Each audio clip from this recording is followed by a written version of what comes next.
Baby பொட்டேட்டோவை தோலோட வேக வச்சு இன்னைக்கு பொட்டேட்டோ கொத்துமீர்னு சொல்ற ஒரு சைட் டிஷ் பண்ணியிருக்கிறேங்க. இது சூப்பரான சப்ஜி. ரெசிபி பிடிச்சிருந்தா கண்டிப்பா ட்ரை பண்ணுங்க.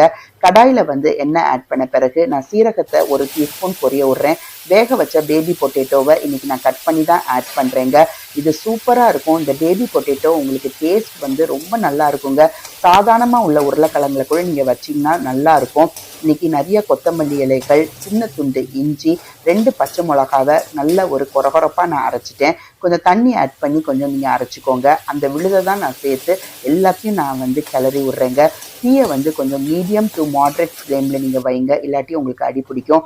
மஞ்சத்தூளும் கொஞ்சம் காஷ்மீரி மிளகாத்தூளும் கொஞ்சம் கலருக்கு நீங்க ஆட் பண்ணிக்கோங்க. இது அவ்வளோ நல்ல மனமா இருக்குங்க. ஏன்னா கொத்தமல்லியை நீங்க ஆட் பண்ணும் போது அதோட டேஸ்ட் அண்ட் அரோமா ரொம்ப நல்லா இருக்கும். இது தயிர் சாத்துக்கு, ரச சாத்துக்கு, சாம்பார் சாத்துக்குலாம் சாப்பிட்றதுக்கு ரொம்ப நல்லா இருக்கும். இந்த மாதிரி நீங்க ரெசிபி ட்ரை